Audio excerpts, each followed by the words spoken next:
Hi, it's Doug Denman here, President and Principal of DBM Systems.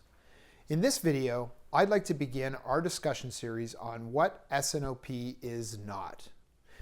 Maybe that's a strange place to start, but well, there's a lot of, can I call it, confusion around what S&OP is and what S&OP is not. So I thought we'd start by addressing some of the common misconceptions around S&OP and the common issues or disconnects I see when starting to work with organizations looking to implement or improve their S&OP processes.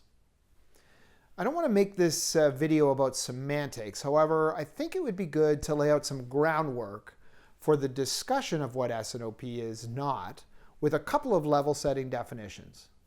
Let me start by saying when I'm talking about S&OP, I'm talking about executive S&OP.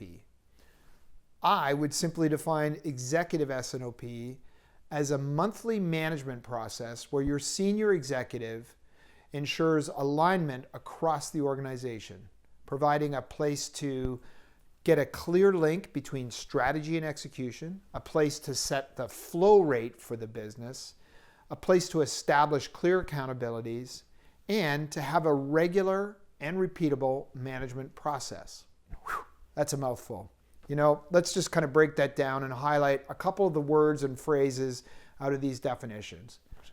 From these phrases, we see that the process should be used or driven by senior management, and it should be used to develop and direct the organization. So if this is true, why do so many S&OP processes fail or never get the appropriate engagement from management to make this a reality? Where does the fault lie? Is it because management doesn't get it? Or has executive S&OP become unnecessary because of all the new tools available to us today? Or are we trying to do the wrong things with the process?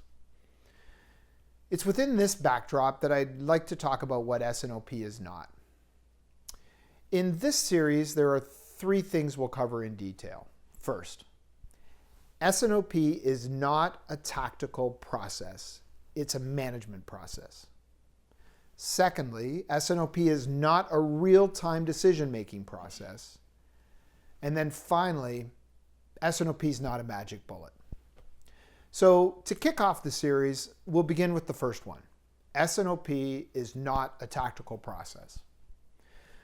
I was going to start this by saying S&OP is not an executive management process, but that's just far too confusing. So really what I'm addressing here is how do we get the process away from being tactical? Let's go back to our definitions for a minute.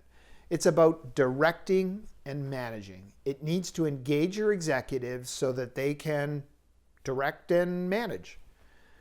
So if I put my executive hat on, what do I want to see when I'm managing my business? Well, there are really kind of 5 things I want to know from my team in order to run the business.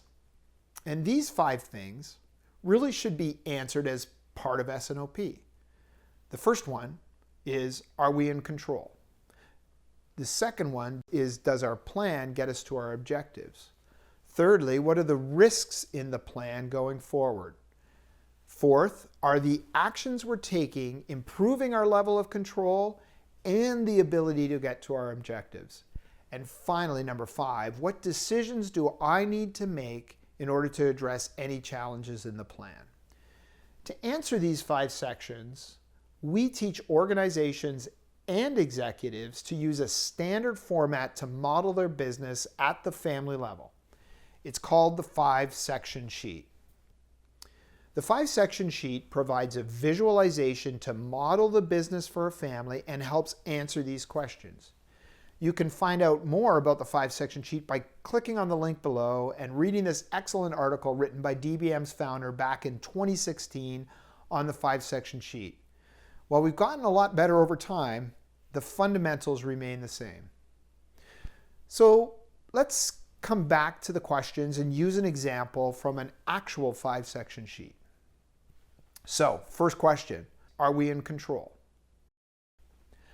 I want to be able to see this with clear accountability for the plans and the execution. And if we didn't do what we said we were going to do we know why? And are we taking steps to correct it? This means we have to have a plan and the ability to measure against the plan. On the 5-section sheet, for each section, and specifically bookings, shipments, and production, we always measure the actuals from the month that we just came out of against the plan going into the month. We establish a tolerance level so that performance outside of that tolerance level will be flagged as red or out of tolerance. I want to be able to look back and see whether we are in tolerance over time or out of tolerance. Are we doing what we said we were going to do? You can see this in the example that bookings have consistently been higher than planned. Why is that? What's going on in the marketplace that's driving such a large order inflow? I would expect some answers. Second thing, does our plan get us to our objectives? This is really the forward-looking part of S&OP. Having a summary of the current year expected, or the CYE, and a comparison of this current year expected against my last plan, last year, and budget helps me evaluate whether or not we're going to hit our plans. As you can see here, my current plan has been brought down significantly from my last plan. I'd like to know why, as it now has me below my budget.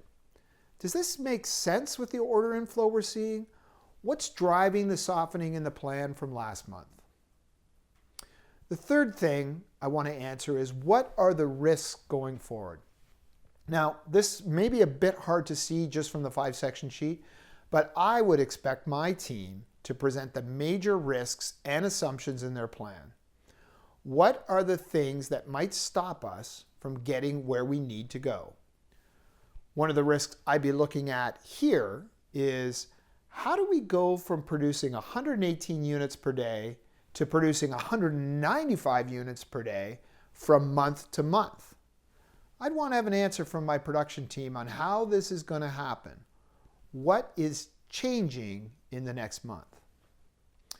The fourth question is, are the actions we're taking improving our level of control and the ability to get to our objectives?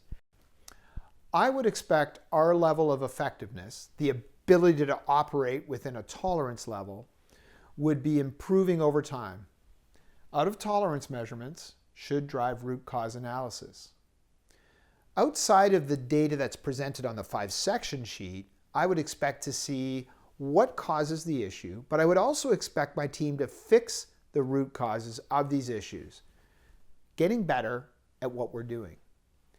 In addition, if we have significant changes planned, like whether that's a new product launch, additional capability coming on board, significant shutdowns, I'd expect to see these type of events reflected in the forward-looking plans and the appropriate actions highlighted. And finally, number 5, what decisions do I need to make in order to address any challenges in the plan? This doesn't necessarily show up on the 5-section sheet. However, if there are imbalances, constrained demand, or persistent past due backlog, or the need for additional capacity, I would expect that to be highlighted in the plan. A standard format helps everyone get to the same story and can be taught to executives so they stay engaged in the process. So that covers why S&OP is not a tactical process, but instead is a management process. This is part 1 of our series, What S&OP is Not. If you like this video, give it a thumbs up. In part 2, we'll dive into why S&OP is not a real-time decision-making process. Subscribe to our channel to be notified of when our next video is available. Thank you for watching. Thanks for watching today's video. Subscribe to our channel for more on implementing S&OP. You can learn more about how DBM can take your process to the next level by visiting our website, www.dbmsys.com. Thank you and take care.